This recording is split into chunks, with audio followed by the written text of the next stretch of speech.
lament the universalization of the radical left playbook that uses violence to undermine sovereignty.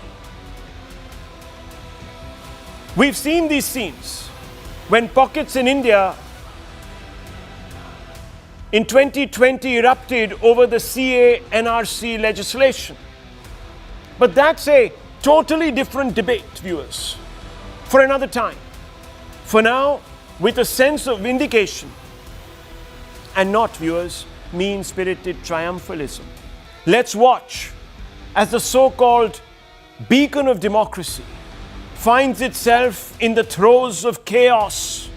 Viewers, the United States, quick to preach sermons on dissent, liberty, and tolerance to the rest of the world, is watching its own streets burn after a heavy-handed Trump administration crackdown on protesters opposing ICE-led deportations in Los Angeles. The ICE is another name for the Immigration Control Agency, viewers, in America.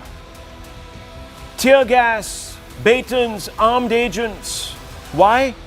Because Trump, and I'll show you his quote, viewers, Trump wanted to protect the rule of law. Donald Trump said, if I didn't send in the troops to Los Angeles the last 3 nights, that once beautiful and great city would be burning to the ground right now, unquote. Fat lot. It has done, Donald Trump, sending in those troops. Fat lot. Done nothing. Those protests are spiraling out of control. Curfew is now being imposed. But LA is still burning. It will burn for days, some predict. The scenes are indistinguishable from the very images American lawmakers condemned in Hong Kong, Venezuela, and yes, India. When India passed the Citizenship Amendment Act or revoked Article 370 to fully integrate Jammu and Kashmir, our own land, Washington's sanctimonious brigade kicked into overdrive. And you can see now, I'm going to show you more graphics, viewers. These are facts. These are hard facts. You can't escape them. You can see here on the screen, congressional hearings were held. Sanctimonious tweets flew. Quote, respect human rights, unquote. They cried. Protect free speech. They warned. Be tolerant of dissent. They thundered. Whether it was the abrogation of Article 370, the State Department expressed concern about detentions, urging respect for individual rights and dialogue with affected groups. Yes, that's what they said. We were under a lot of pressure, viewers, because we were only doing the right thing. We were ridding India of illegals who were conspiring with non-state actors to terrorize our own people. Can't a sovereign, independent country do that? Well, America didn't think so. Now look what's happening, viewers. When they want to do the same, look what's happening. CA, if you remember, 2019, some US lawmakers referenced the CA during human rights roundtables, warning against policies that might marginalize minorities, they said. They didn't even understand the CA and they forgot that they have laws just like that, passed by their own Congress or Senate, the equivalent of Parliament. The farm protests, viewers, congressional letters to Secretary of State raised concerns over Indian government action against protesters. State Department's annual human rights report raised alarms over media pressure, harassment of minorities and restrictions on dissent across India, as if America, viewers, was in any position to preach. I'm not indulging in whataboutery. Viewers, that was fake news. And fake news travels fast because America plays games. But now in their own backyard, protesters are being crushed under the boot of state power. What happened to those lofty ideals? Are human rights geographically elastic? Do they dissolve at US borders? Let's be clear. India's reforms were lawful, debated in parliament, upheld by its courts, and backed by a sovereign electorate. In contrast, America's self-inflicted immigration mess and racial fault lines have now sparked a descent into anarchy. I mean, California, viewers, could today very easily be, to use Trump's words, replete with irony on him. Mexico's 37th state. Trump calls the dissenters radical left insurgents. Those are his words, not mine. How is that different from branding Kashmiri separatists as extremists or labeling CA rioters as violent agitators, people who didn't recognize the primacy of our own constitution? It's time the US put its own democratic house in order before sermonizing others. Back off, Uncle Sam. You can't lecture India on democracy while your own cities resemble conflict zones. The hypocrisy is stunning. The double standards are unforgivable. The mask is off and the world is watching. And I want to open this up, viewers, tonight from an Indian perspective. And we're going to ask certain direct questions of the Americans. And I'm going to first begin with author Spencer Critchley. We've, of course, spoken earlier, Mr. Critchley, under different circumstances. You're a journalist from California. So you know the innards of this problem. You also, of course, have lived in a very liberal state. But I don't see this as very liberal. Nonetheless, I'm going to get off my soapbox and I'll leave it to you to respond. Can America tonight really look itself in the mirror and say it's a functional democracy and that it can actually tell others where to get off on that subject? Let's draw a clear distinction between America and Donald Trump. The whole problem here is that Donald Trump is attacking American democracy. And with respect, you're not doing Prime Minister Modi any favors by justifying his behavior by using Donald Trump as an example. Donald Trump is an authoritarian who exploits ethnic nationalist fear and resentment in order to seize power. And I don't think you want to make that comparison with Prime Minister Modi. That's a pretty uncomfortable comparison to make. You're the only one making that comparison, Mr. Critchley. Let's not be too clever by half. You're the only one making that comparison. I didn't. I even said I'm not indulging in whataboutery. Yeah, you said that after indulging yes, so please take my words. No, don't misquote me. I invite you to play back. No, hang on. I'm just sorry, please don't. I'm sorry. 1 second, Mr. Critchley. I'm willing to have a discussion. You made an accusation. I'm just putting my point across and I'll let you continue. If you want to try to speak over me, I can talk longer than you can. I guarantee it. If you're here just to... I invite you. Hang on. If you're just here to watch the tape that you just broadcast. Just a minute, sir. No, I'm sorry. I will not be spoken over. I will have a discussion. No, I'm sorry. You can't make an accusation and you run roughshod over somebody who's protesting. You can respond to what you call my accusation with facts and evidence, not by talking over me. I invite you to roll back the intro that you just gave us. Yes. The problem is not American values. The problem is Donald Trump's attack on those American values. I disagree with you. And I'll tell you why, if you allow me. If you allow me, that is. I will allow you now that I'm finished talking. Please go ahead. Okay. Now, this is what I've written a few days back. The sword arm of the hard left has drawn an arc of incendiary violence across Los Angeles, California. Well, that's ridiculous. Well, who are these people then who've hit the streets, who can't contain themselves, who are provoking the state of America? Who are these people who are burning people's cars? Do you want an answer to that? Yeah, tell me.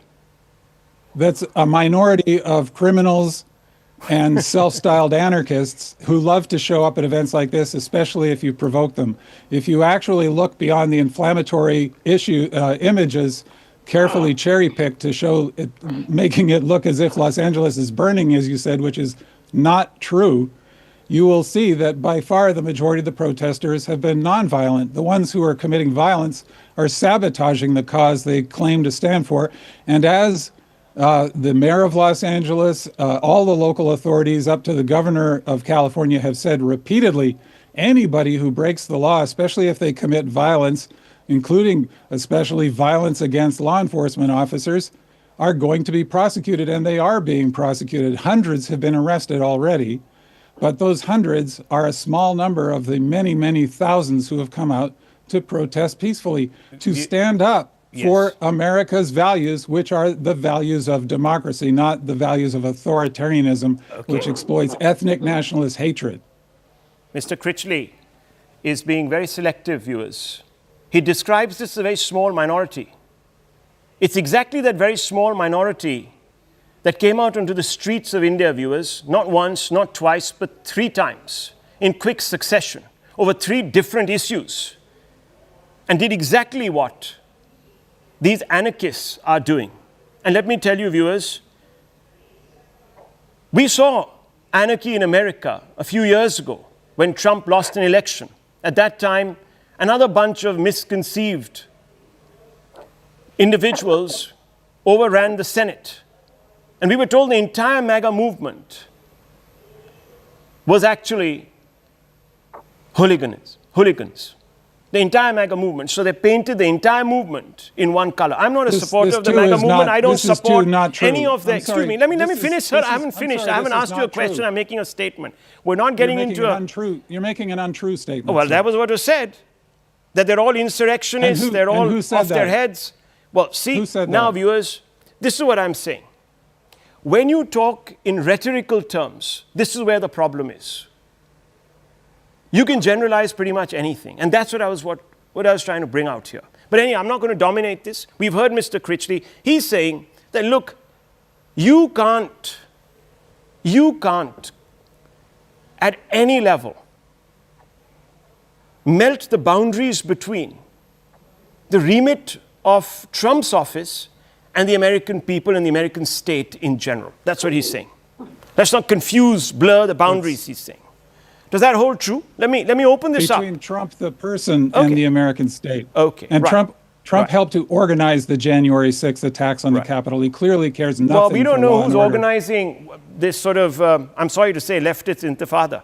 But anyhow, let me just bring it. Let me just bring it. I'm sorry. Look, let's allow me the use of colorful adjectives like I've allowed you. That's what I was saying. Two rhetoricians. To stick to facts. I'm sticking to facts. You yourself said that these people are a small minority of people who don't care about American law. I don't know what else to call them. Anyhow, so I don't know. You want me to call them insurrectionists? We'll call them insurrectionists. I won't call them people. I did not. They are not insurrectionists. Okay, they're not insurrectionists. Then what are they? They're criminals. Loosely used terms, viewers. And he'll say with long history sheets, if that is the case, then why aren't they outside of America? Why aren't they being thrown out of the country if they are history sheeters and they're also illegals? I would think that would be... The people who are being arrested are honest, hard-working people. Right, that's what you claim. At their place that's what you claim. Your own president claims... No, this is... hang on. Your own president claims they are... No, hang on. They have long history sheets and they need to be kicked out. If people actually look up the facts, they would see that the Trump administration has a really unsuccessful record of arresting criminals who are here illegally.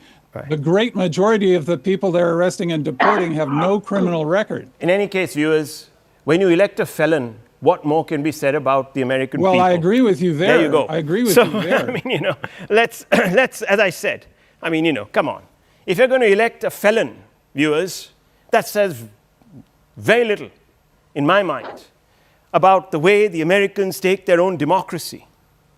Let's go out to Dr. Ranganathan. Dr. Ranganathan, we've had it with America, giving the whole world a lecture. And I don't want to make that distinction between Trump that is so artfully being made here in the American state.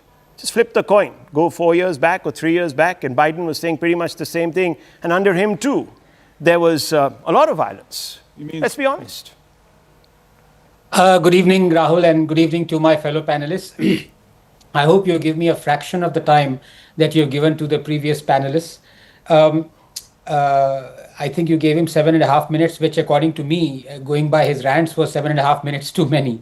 3 points I'd like to make here. Number one, America has been traditionally, and more so now, is living in a glass house. The only difference is now the world is pointing that out to the Americans. Because of social media, because of much more independence of views to and fro going across continents. This wasn't the case 30, 40, 50 years ago.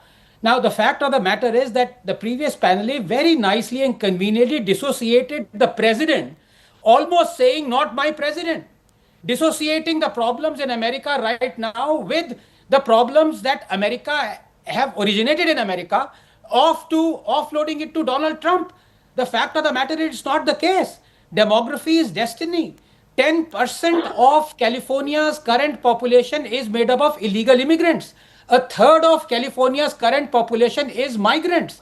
The fact of the matter is that California is being run over by illegal immigrants, and if any president wants to take a step to either ebb that or to correct that situation, he is immediately branded as a bigot and a racist or a fascist or whatnot. The fact is that President Bill Clinton, who was a Democrat, acted more decisively against illegal immigration than Trump. This is a fact that is borne out by concrete evidence. And America still continues to preach. There were American senators who were preaching us during the CAA protest, which, by the way, our Supreme Court branded as illegal because they stopped a main arterial road, inconveniencing millions of commuters for 6 months. That is not democracy. The right to protest is not right to prevent. And the fact of the matter is that American presidents have come over to India and made us listen quietly about human rights situation. I remember President Obama coming over in 2015, I think it was, and he was preaching to us, waxing eloquent about how minorities' rights have to be respected in India. Then in 2012, just 1 year of Obama presidency, there were 207,000 violent hate crime attacks on blacks alone. This is that same America that says Osama bin Laden was a freedom fighter when it was fighting on America's side against the Russians in Afghanistan. Then he was fighting for freedom, but then suddenly he becomes a terrorist. So let's not go by what America and Americans think. We know that their credibility is only thing lower than their credibility is their intelligence. The fact is, for the first time, India is standing up to what is right for us. And this was absolutely evident during the start and after, in the wake of the Russia-Ukraine war, when the West, including America, was demanding and forcing us to stop buying Russian oil. And we said nothing of the sort. We will do what is in our interest. Because remember, even 9 weeks beyond the Russia-Ukraine war starting, America itself was buying the oil. India right now is processing oil that is being bought by Europe. So we are not going to be tied down or shackled by the duplicity and hypocrisy of Americans. We are going to do what is in our interest. If Americans still think that having kowtowing to illegal immigration in California is fine by them, let them think so. Let the previous panelists think so. Let the previous panelists have 10 illegal immigrants put up a tent inside his house. I don't give a toss. But as far as my country is concerned, I am going to act decisively what is in my country's interest. Absolutely. Dr. Joseph M. Chalil is there, and I'll come back to Mr. Critchley to give him an opportunity to rebut the comments that have been made. Now, look, it's true that the Trump administration has not exactly been above reproach, Mr. Chalil. Let's be honest about that. It has, after all, been provocatively referring to American immigration problem as a war for the future of civilization, almost suggesting that the people on the streets that they want to evict are somehow not civilized. But that's what it is. Nonetheless, the effect, which is a full-fledged, I don't know what to call it, trying to be polite, leftist intifada against US immigration or ICE officials, isn't doing any favors to the liberal cause either. Let's be honest about that. This is not liberalism in the classical sense. Good evening, and thank you for having me. What is clearly seen on the streets of California, it's a long time coming. California, again, for a long time, have been ruled by Democrats. There was no rule of law. America, a land of immigrants, has always been a land of law and order. Everybody obeyed rules. Everybody obeys law. Everybody respected police. Everybody stopped when the police say stop. And California was an exception because if you, again, even for the past few years, if you go to cities like LA or San Francisco, you could see looting happening in local stores, like in pharmacy stores like CVS or Rite Aid or other stores, and they had to keep everything under lock and key because California was not enforcing loot and theft under a certain amount of dollar amount.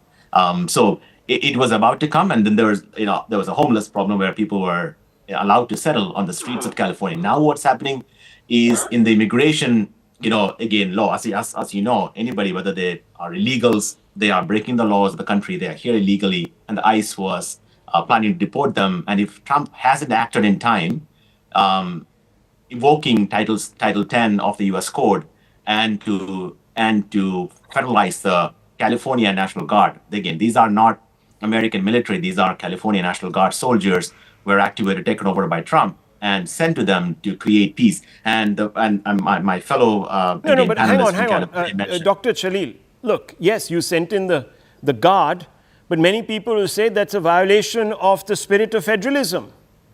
That's what Modi is accused of by the Americans constantly. So, I mean, please, let's call it what it is. This is also a form of authoritarianism. Trump is no angel sitting in the White House.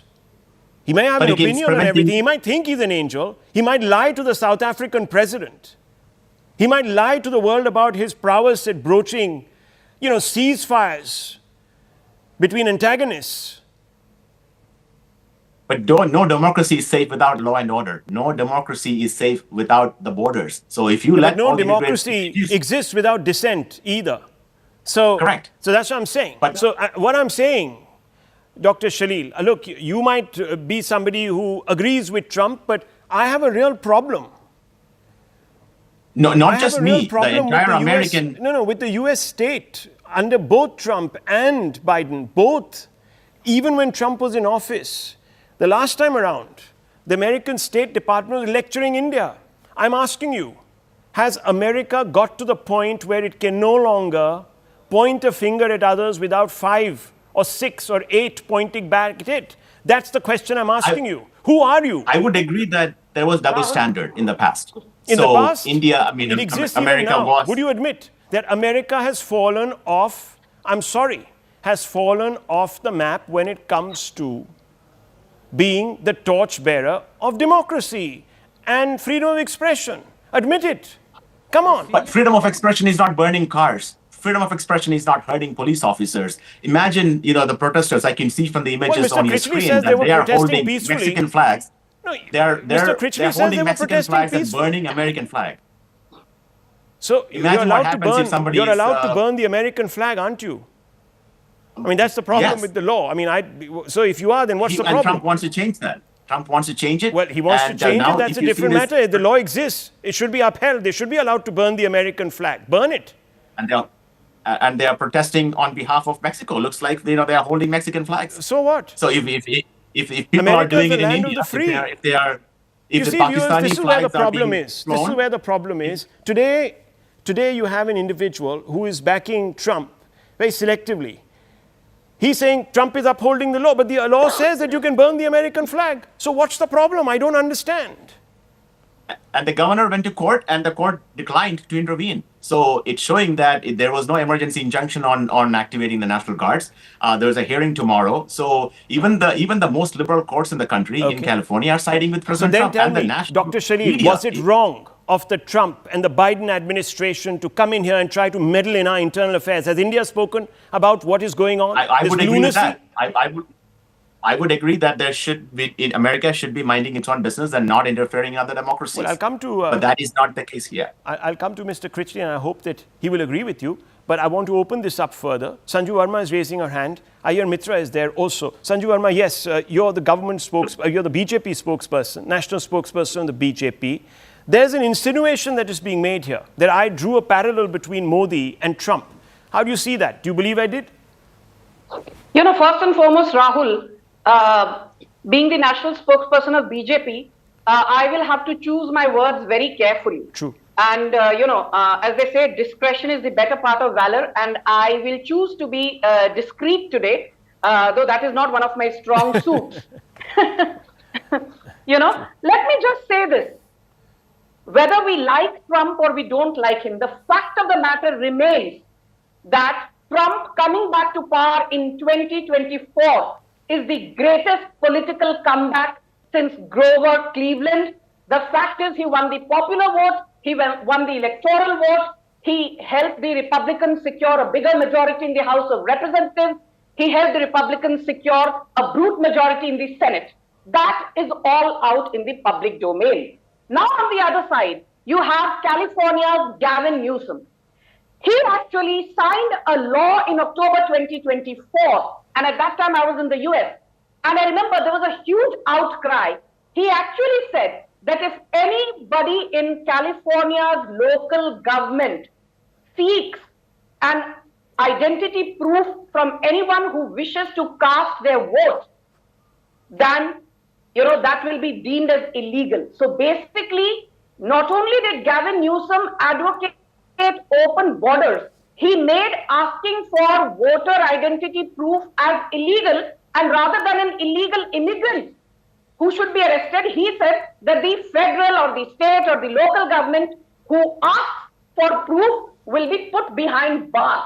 He was basically pandering to the baser popular instincts. But I want to just focus on one thing, and this is very important to your debate, because I will not get into this Trump versus Gavin Newsom, Democrats versus Republicans.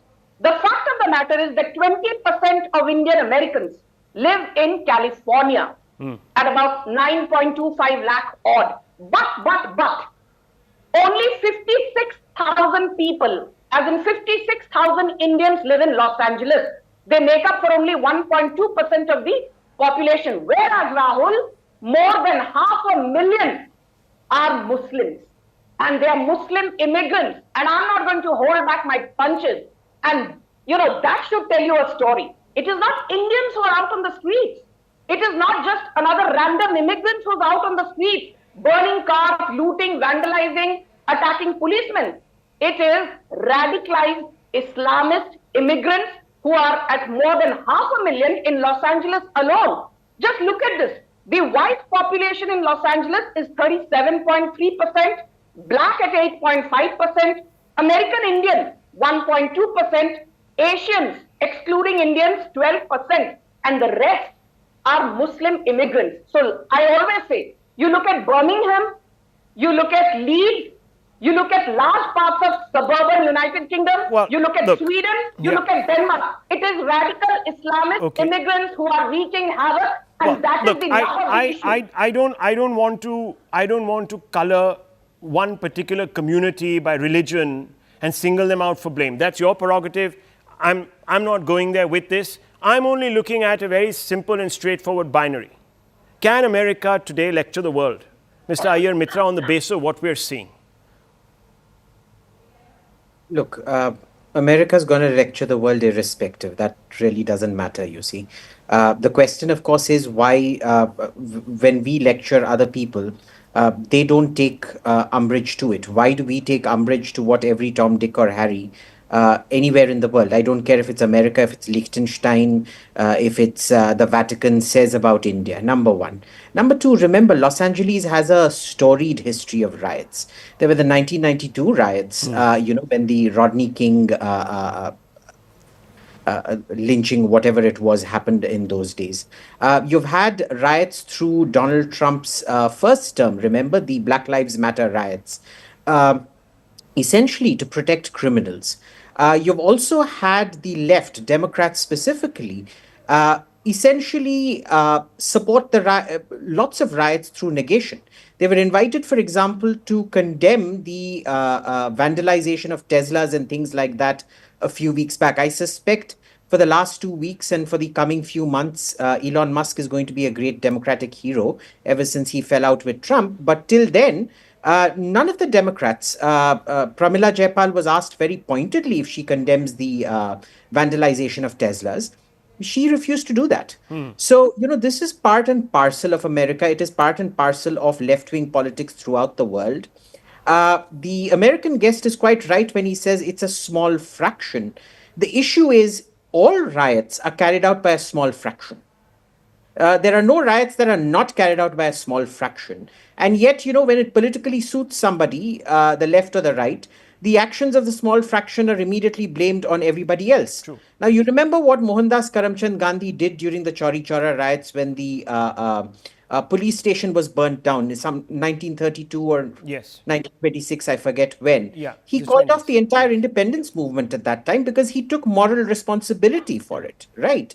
Well, so did Martin Luther King. They've come really far now, where you had people of the moral standing who would take responsibility for the actions of their fringe radicals, to now where the actions of the fringe radical are immediately blamed on the other side.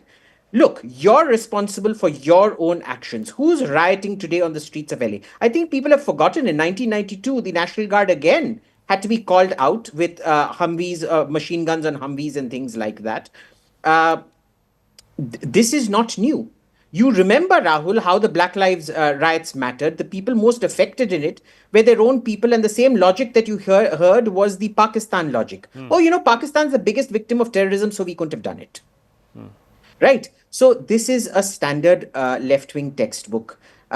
This is how they operate. The right wing operates through coups. That's a different matter. They'll just, the military will just go in and take over control and things like that. But this is how the left wing operates. This is how the left wing operates throughout the world.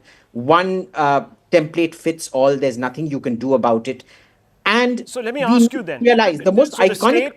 The state then is within its rights to put this down. Absolutely. I commend Mr. Trump. This is exactly what we should have done during the Shaheen Bagh. Look, people have an absolute right to protest peacefully and not inconvenience other people.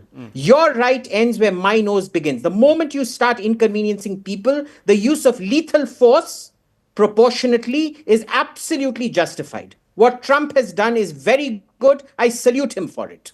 Yeah, and viewers, remember, for domestic consumption here, those people who were taking certificates from America at that time and saying, see, this is how they would have done it in America, today can look at these. Yes, Dr. Ranganathan, before I bring in Mr. Critchley. Yes. No, very quickly, a couple of points that I'm sure the panelists following on from me would like to comment on. Number one, you remember those truckers protested in Canada a couple of years ago when Trudeau was the Prime Minister, and what happened? It was quelled with a force that was unheard of even in developing countries. And that was a democratic or so-called leftist or liberal, leftist, liberal, if Their at all. bank accounts were seized. They were debanked. Yes. And the same guys in India who were commending the actions of Trudeau then were the ones who were supporting the illegal farm protesters blocking our highways in India for more than a year. So this hypocrisy is everlasting. It's not going to end. But I just want to talk about those people who are saying, look, a minority of people are fomenting this trouble. So do you mean to say that the millions of people who elected Trump the first time over and the second time over, did they barge into the White House on January 6th, or were they also minority?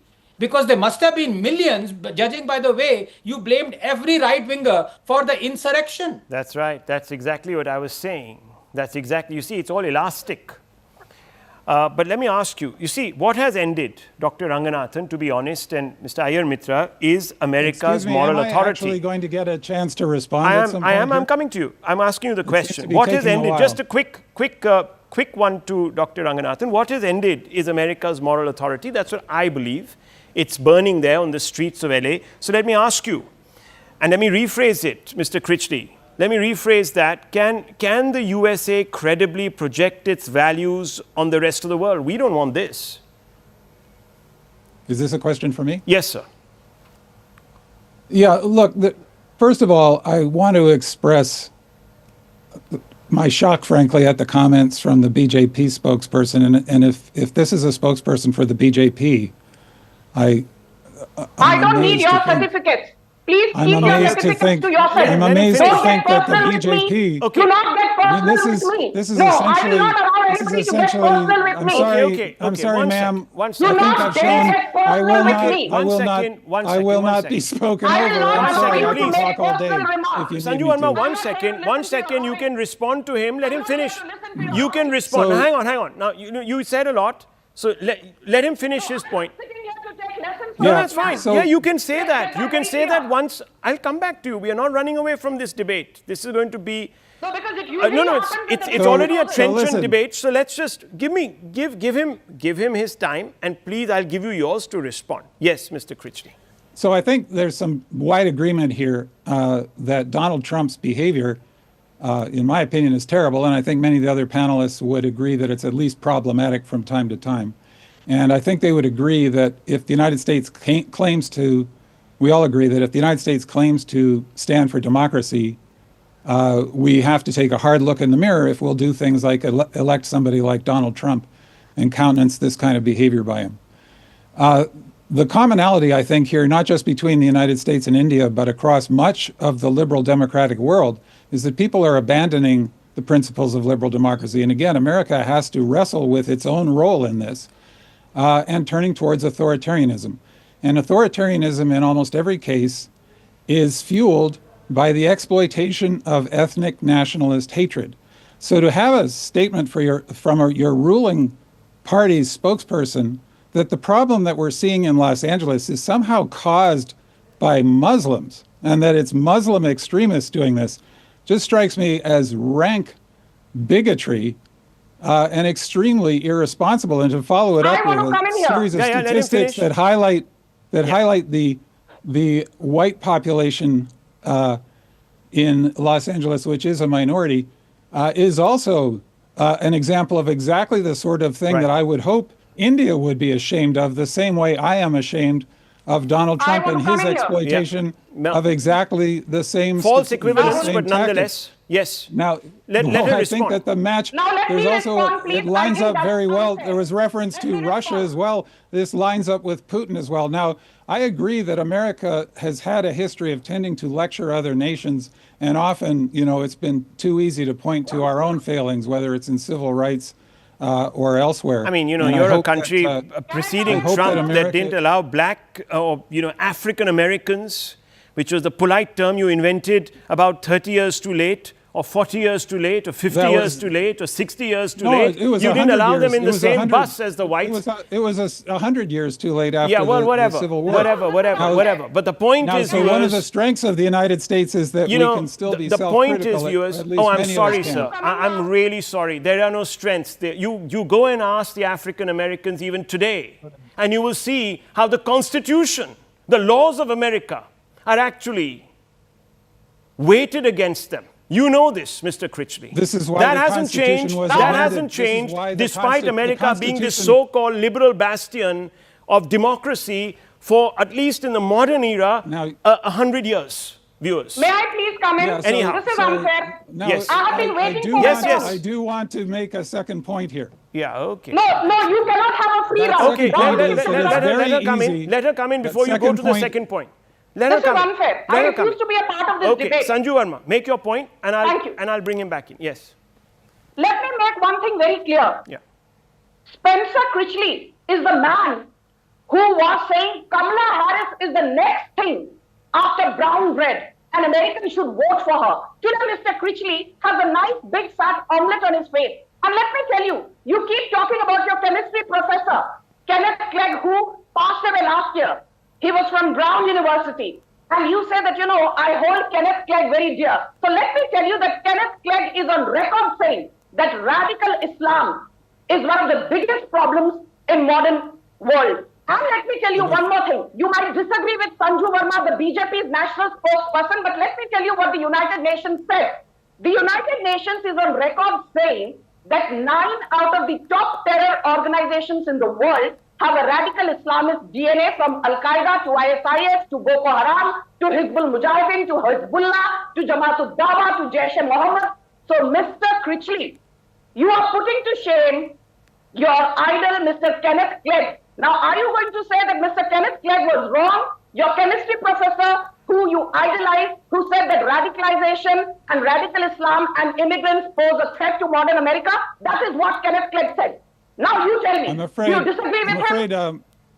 I'd like to respond, but I'm afraid I actually could not understand anything you just said. You were yelling so loud. Oh, really? Oh, come on. Really? That's a low blow, Mr. Critchley. She may not speak the Oxford accent. Excuse me. She may not speak she may not speak in a southern drawl, or may not speak with a New York accent or what have you, but that's immaterial. That's racist, actually. That is racist. That is racist. You can't understand someone who's speaking English. Hang on. Go to Scotland and you tell me when people speak in Scotland. No, that's very wrong. I'm sorry. That is, if you please answer the question.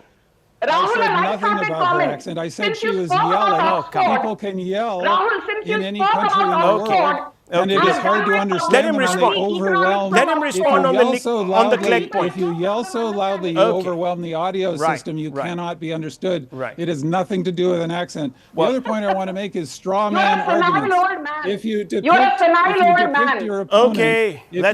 your opponent, You are a Okay, Pick please. your Let's not descend you into this blame your personal. opponent- No, hang on. I'm going to call this off. This is not going anywhere. Please. You're a senile old man. Okay, please. Sanju Verma and Senile old Mr. man. No, hang on. One second. Come on. Let's not personalize this to the point where we're talking about the tonality of a person and the other side is talking about someone's acumen, etc., etc. I'm not going there. This is not the style of this debate show. We can have strong disagreements. We can use adjectives to undercut the argument, but not the person. That's not allowed. And I'm not going to take that. And I'm going to move on now, viewers, because there has been also violence. There has been violence in Bengal. Once again, viewers. Yes, just soon after Murshidabad, a mob clashed with the police, ransacked vehicles and injured several personnel, turning the Rabindranagar area just a few kilometers from Kolkata into a virtual war zone. The police fired tear gas shells to control the situation. The incident occurred following a clash between two groups of people over a local issue. I'm not going to go into the nitty-gritties of it, viewers, because it would become problematic. And quite frankly, even I'm cowering, because the response of the Mamata government will be to send me a legal notice. That's the style. I've already had 6. So I'm going to speak in metaphors, and I'm going to speak not in specifics. You'll have to read between the lines. One group confronted another, demanding they evacuate allegedly encroached temple land. I think you know where I'm going with this. The confrontation turned violent, with miscreants engaging in stone and bricks pelting. I use the term miscreants, viewers. A bike was also set on fire. The incident took place outside Rabindranagar police station. That's right, under the nose of the police force. Under the nose. The rioters were so unfazed that they even targeted the police. One police personnel sustained injury in stone pelting, targeting the cops. The BJP has alleged that the police was partisan and refused to act to stop a mob from targeting one community. To your left, viewers, is what happened in Murshidabad. Sorry, on your right is what happened in Murshidabad on April 12, 2025. Just like then, in this present case today, Suvendu Adhikari, the leader of the opposition in Bengal, has said this blatant assault by the 100 of jihadis on our religious places cannot be tolerated. What's astonishing is that the incident happened at a stone's throw distance from the Rabindranagar police station under the watch of IC Mukul Mia and SDPO Kamru Jaman Mola. The police simply couldn't block the vandals, and the entire episode happened in the presence of police, unquote. The TMC slammed the BJP for injecting a polarizing communal dynamic, turning a local dispute into something much greater. Listen. देखिए ये महेशतला जो incident है वो एक stray incident है. इसका साथ overall law and order का कोई ताल्लुक नहीं है. तो देखिए कोई इलाका में कोई क्लब में आपस में थोड़ा होता है. जो हुआ है अनफॉर्चुनेट है. हम लोग सब कंडेम कर रहा है. पुलिस देख रहा है. पुलिस भी इंजर्ड हुआ है, लेकिन पुलिस बहुत रिस्पॉन्सिबल बिहेव. अब देखिए कोई ऐसा Viewers, it happened right under the nose of the police. He's conceding that, but he's saying it's a stray incident. This is exactly what was said, viewers, about Murshidabad, that people from outside came across the border to stir up trouble between communities. And the latest round of clashes comes on the back of the attacks on the Hindu community in Murshidabad. I'm naming the community. Why? Because then a leader of Bengal's ruling Trinamool Congress was involved in violence in Murshidabad that broke out last month and was targeted at the Muslim community. And this is not being said by me. I haven't reached this conclusion. It was documented by a probe committee constituted by the Calcutta High Court. The panel also noted that the attacks which took place during the passage of the Wacth Amendment Bill and sparked a huge political row were directed specifically at Hindus, and when the beleaguered people called for help, the police failed to respond. Do you notice the pattern? And viewers, it prompts me to ask some basic questions. Has the Mamata Banerjee ruled state administration totally surrendered to radical mobs from one community? Let's ask that question. Let's open this up without delay. Have the Hindu interests in the state been totally sacrificed by the TMC administration at the altar of appeasement politics? We have with us someone who's sympathetic to the TMC, Anirban Banerjee. Mr. Banerjee, what is going on in the state of Bengal? Is the state there surrendering to radical mobs? Simple, straightforward question. Murshidabad has just about, the embers there have just about cooled. And here you have more fires. Please tell me. When will you start asking questions without being tutored by the BJP? That is the question I have in my mind. Every time the BJP tries to give a political communal twist to anything that happens around West Bengal, because the elections are upcoming, you consider that to be the gospel truth and then blurt out questions so that in a manner that helps the BJP. I do not know whether you have your own reporters on the ground or not, but since when has Amit Malviya or Shubhendu Adhikari become your only source of information? In Maheshwara, whatever has happened, it was nothing communal. Yes, there were clashes between people. The police lathi charge, the use force, whatever they needed to do, and there will be peace. I have no doubt about it. But there was nothing, not even remotely communal about anything that happened to Just them. stop. So Stop. Viewers, just look at those pictures. There's a man who comes and attacks an altar. Let's just go back a few points there. Let's just roll that footage back. There you see. Now, viewers, what is going on? That is within a temple precinct. Yes, it's not some of the grandest temple around. Now, where was the attack? There Even by your standards, that's a symbol Rahul, of a religion, viewers. Attack. It's a religion symbol that is being attacked there. So, yeah, of course. But where was the attack? Where was the attack?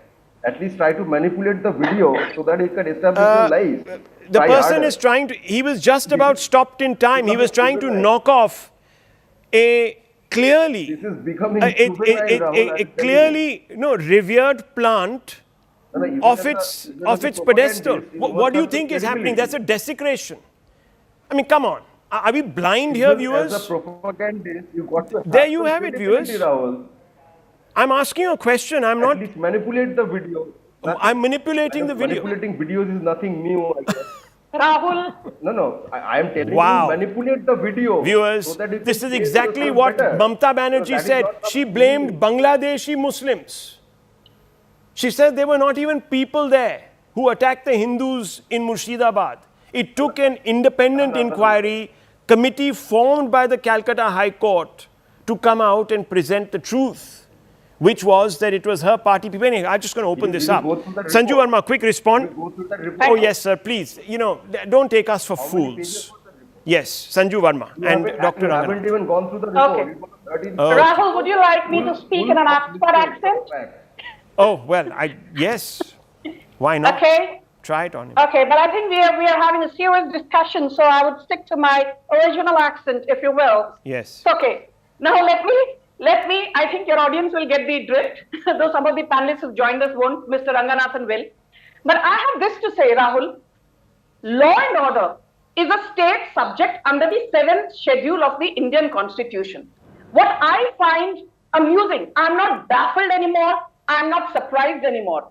Right from the 2016 Malda riots, 2017 Bhaduria riots, 2018 Asansol riots, 2019 Jadavpur riots, 2021 Sitakulchi riots, 2023 Panchayat poll violence, to the Murshidabad violence and the Malda violence during April 2025, to the Ram Navami riots in April 2024, there is one thing which is very common. And that is Mamata Banerjee refuses to take onus. She refuses to take responsibility. Okay. She always blames the victims, not the perpetrators, very quickly. If you remember, I think the most shameful incident in the last couple of years is the Sandesh Khani violence. And if you recall, Rahul, after 62 days, a Yes. man called Shahjahan Sheikh was arrested, not because Mamata Banerjee wanted to, but because the Kolkata High Court and the Supreme Court intervened and asked her to do the needful. Till then, she was saying Shahjahan Sheikh bekasur hai. Hansa Khali gang rape, she blamed the 14-year-old victim. Murshidabad, 3 people were killed, including a father and son, and she blamed them. So what has happened in Mahesh Tala? Let me tell you that the FIR which has been registered in Rabindranagar police station says that rapid action force had to be deployed. That's true. Because Kolkata police was stunned with the number of Islamists who came on the road and started vandalizing the police station. Well, let me- started throwing Molotov cocktails. Let me tell you. And started indulging in arson and loot. The people in Murshidabad, the Hindus in Murshidabad, viewers, wanted the CRPF. They didn't even want the state police. They've lost faith in the state police. Dr. Ranganathan, this is now becoming a pathology, unfortunately. And there is a reason. And maybe you can illuminate us on it because Mr. Srivastava won't. So let me ask you this. Why? Why is it that one community is constantly shielded, even when the evidence is staring us in the face, like those pictures are suggesting? And I want you to see those pictures and tell me who's manipulating those pictures. Nobody. Rahul, the only evidence that is staring us in the face is the fact that Bengal is the new Kashmir. Now, you can play and replay the clips howsoever many times you want, but the fact of the matter is you have the stone pelters pelting stones with immunity. You have the Hindus, residents there being abused. You have a Hindu exodus happening in Bengal. You have the police and the law enforcement agencies in cahoots with the perpetrators. What more do you want? The only thing that is missing is those horrible bigoted slogans from the top of mosques that were on January 19, 1990 heard around the streets of Srinagar. That's the only thing missing, but for how long? Rahul, they say the darkest hour is just before dawn. But where is the dawn? I want to ask Didi and her Albert Spears, many of whom are in the panel right now. How many Bengal stories will you hide? You hit the 2024 post-poll violence, the brazen attack on BJP voters, withholding of funds to districts that voted BJP, blocking their water supply. But then you also hit the 2021 post-poll violence, the murderous attack on ED officials, the Ramanavami violence, arrests of doctors who complained of COVID mismanagement, jail for sharing Didi cartoons, slapping of UAP on Bhangra activists, sedition charges on journalists, threats of stopping government ads, political murders, ethnic cleansing, the alleged systematic sexual assault and torture of Sandesh Khali. Are you also going to hide the fleeing of hundreds of Hindus from Murshidabad? How many acres of carpet would you need to hide all this? Remember TMC Sheikh Alam who boasted that, quote, 4 Pakistans can be created if 30% Muslims come together? Rahul, how long before the slogans equivalent to Ralif, Galif, Salif are heard in Bengal like they were in Kashmir 30 years ago? Where are all those who accuse Modi of killing democracy at the drop of a hat? Where are they hiding? They keep saying, we speak truth to power. Truth to power. In reality, they speak truth only to Modi, not when those in power are breathing. Okay, so let me ask Vivek Srivastava, because, you know, we've been accused, viewers, of amplifying the propaganda of the BJP. That's probably Mr. Ranganathan, Dr. Ranganathan and myself will be accused of that. But so let me bring in the left. The CPI, the CPIM that oppose Mamta Banerjee. They actually contest against her. Why do you contest against Mamta Banerjee, sir? Yes. Why do you do it? Well, we are different parties. We are different parties, and we have a right to contest. Yeah, no, I understand. But what is ideologically? Elections, yes, but Mr. Srivastava, please illuminate us. Ideologically, one minute. Ideologically, why do you find her rule offensive to your sensitivities and sensibilities? Can you tell us? No. Yeah, because you see, innocent Muslims are being targeted at the behest of the Hindu-Wadi forces who want a Hindu Rashtra and do not believe in the Indian constitution, and still the Trinamool Congress is not taking action against Shubhendu Adhikari and the likes who are spreading violence against the minority community for their bigoted designs of making, you know, some Sanskriti 5,000-year-old. यहाँ बैठ के रंगनाथन साहब ने बंगाल को कश्मीर बना दिया. So these are all designs, you see. So hang on, just stop there. So viewers, that's the reason I actually asked this question, because I've heard Mr. Srivastava making this point earlier too.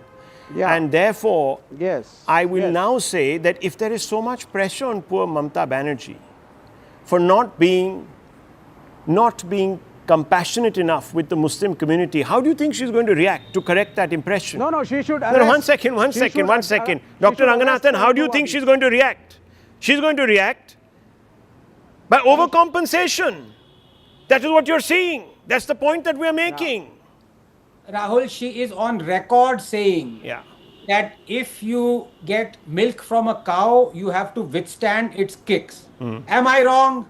Let me ask Anirbanda, did she or did she not say this? If you have the guts, you will answer in yes or no. Tell me. Rahul, can I quickly come in? Answer. Now there is silence. I'll answer by asking what was the context. No, Achha, tell me. No, there is context no aa gaya. silence. Tell me. Rahul, now context has come. Yeah, of course. Can I quickly come in? Of course. I'll tell you the context, If viewers. somebody says, The context if is somebody says Anand Ranganathan, differentiation is the context. Will there be a Polarization context is or the not? context. That's it. I leave it at this, viewers, because the visuals are speaking for themselves. And I want you to see this. This is a temple area. This is a Shiv Mandir, actually, to be exact. And look at what has happened to it. Why would, on a normal property dispute, a religious site be attacked? Think about that, viewers. Think about that. Look at these pictures. Who's doing what? And how indulgently the police is reacting. I leave it at this, viewers.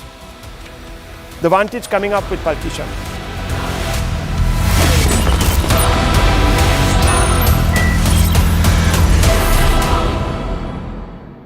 Dangerous. This is News 18 Network.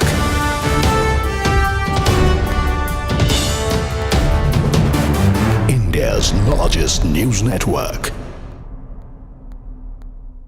We're getting some more breaking news now, and this is to do with the MP delegation that is now meeting with the Prime Minister, where they had gone on to meet Prime Minister Modi while on their return to the country. They met with Prime Minister Modi at his residence. Now, politics has erupted over that meeting. Congress MP Jairam Ramesh has again put out that demand for a full debate on the Pahalgam terror attack during the upcoming monsoon session. So this has been the Congress's stance. Opposition minus the Sharad Pawar faction of the NCP are not going ahead with this very argument, attacking the centre on demanding the special session in the upcoming monsoon session of the Parliament on discussing the Pahalgam terror attack. But Congress is reiterating this particular stance, even as two of its prominent faces, Shashi Tharoor and Manish Tiwari, were very much part of that delegation that had gone to these several countries to put forth India's stand before the world on why Operation Sindoor was conducted and how India is now cracking down heavily against terrorism. So this is what is happening, but Jairam Ramesh is continuing to put out this demand, asking for a full-fledged debate on the Pahalgam terror attack during the upcoming monsoon session. He has put out this tweet, and let me quote from it.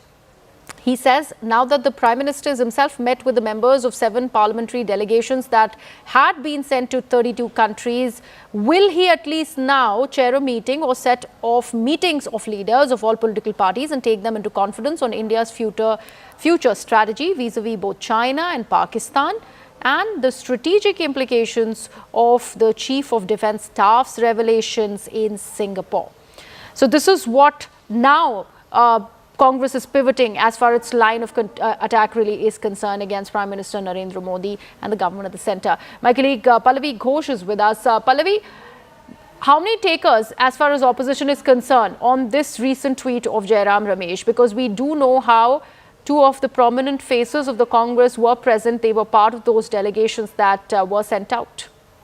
Yes, that's right. But as far as the other parties of the India bloc are concerned, even the Trinamool Congress for now has started demanding a special session of Parliament because they feel that there are lots of issues which need to be taken up immediately. And I think yesterday Mamata Banerjee made it very clear that it was a failed operation really by the government. And whatever support we gave while the operation was going on.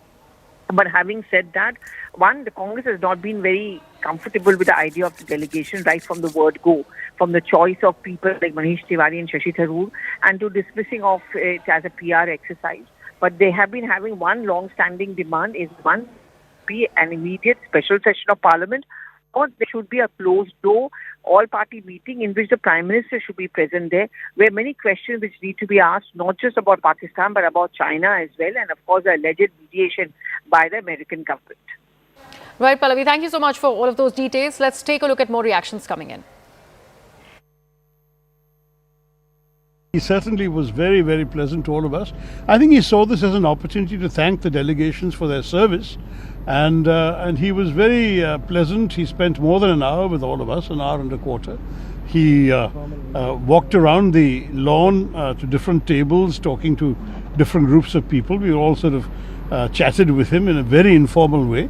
It was not a formal meeting at all. There were no formal speeches, or even those of us who had given him our reports on the trip did not present those reports or speak to them particularly. But it was a good, lively, informal conversation. We all shared lots of things with him, and we all suggested we should make a practice of this more often, sending MPs to engage with legislators in other countries. And the Prime Minister certainly seemed to take that idea on board. आप श्रीकांत भाऊ हैं और आपके group में गुरुजी कौन है, ये प्रधानमंत्री को सब कुछ पता था. आपको कैसा लगा आज प्रधानमंत्री के साथ मिलके? What was the discussion that really happened? It was a very informal discussion, warm discussion, the way he received all of us and the way he appreciated the work done by all the delegations. I think it is a very big thing, a Prime Minister of a country appreciating your work. He also appreciated the way the delegations travelled for all 14 days, my being the West Africa, UAE. So mainly the message which was to be sent, to be echoed in the world or the different nations was best appreciated by that nations. I think it is very important that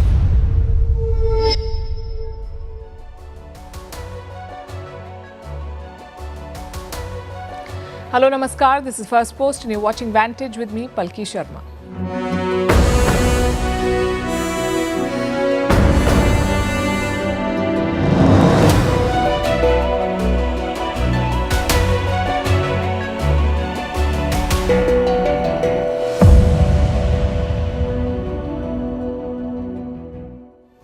Operation Sindoor showed us what we've always known: America's support to Pakistan. It was American jets that Pakistan used to attack India, American-backed money that Pakistan uses to fund its terror factories, and American legitimacy for the generals who run this show.